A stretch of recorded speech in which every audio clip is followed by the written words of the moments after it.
What do you put first when you're editing? Aesthetics, performance, transitions?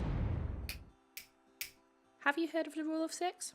The Rule of Six was created by Walter Murch, an American editor who has edited Academy Award-winning films such as The English Patient, Ghost, The Godfather Part 3, and many more.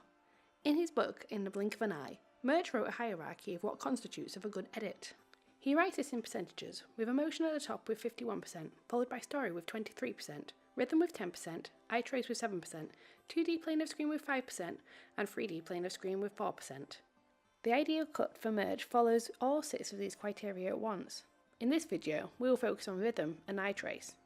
10% of the criteria for a good edit falls to rhythm. Although rhythm is a musical term, every film has its own personal rhythm. Let's talk to some of the students and their thoughts on rhythm editing. Rhythm within a film keeps the pace going and it keeps the audience engaged. I think rhythm editing is a key technique used in editing. I think it's a way of being able to put an opinion forward by moving a scene along to a certain beat. All types of film use rhythm to enhance a scene, such as in comedies like Hot Fuzz.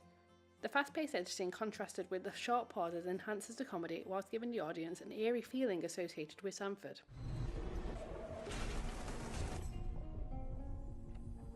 Rhythm is musical, so it only makes sense for it to be paired with music, right? Let's see what the students had to say about the necessity of music with rhythm editing.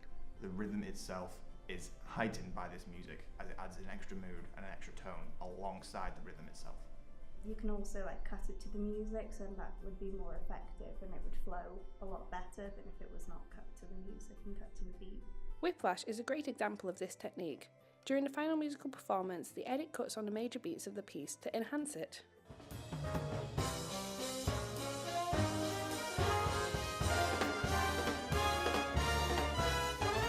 Murch gives eye trace 7% on his hierarchy, which is pretty low. Does this mean it's not important? Let's ask the students again for their opinions. I think eye trace is important in a film because it keeps the audience engaged and it keeps their eyes locked onto the action. Eye trace is one of those editing techniques which is not really 100% necessary in all films, but can only add to the quality of the film itself. A great example of eye trace is the opening to the 2016 anime Erased. This yellow jacket stands out the most, so our eyes naturally follow it. If we follow this jacket, we end up looking at this part of the screen, so when the cut happens, we are focused on the main subjects of the next scene. As the boy looks to the side, our eyes follow his to see the boys once again run across the screen. The next cut will then bring us again into the centre of the subject in the next scene. Walter Murch gave us the Rule of Six to help us prioritise during our edit. We've seen that rhythm can be used without music and that eye trace isn't necessarily needed in a film, but it does add something wonderful. So don't worry about what to put first in an edit. Just follow this Rule of Six and you'll produce a great film.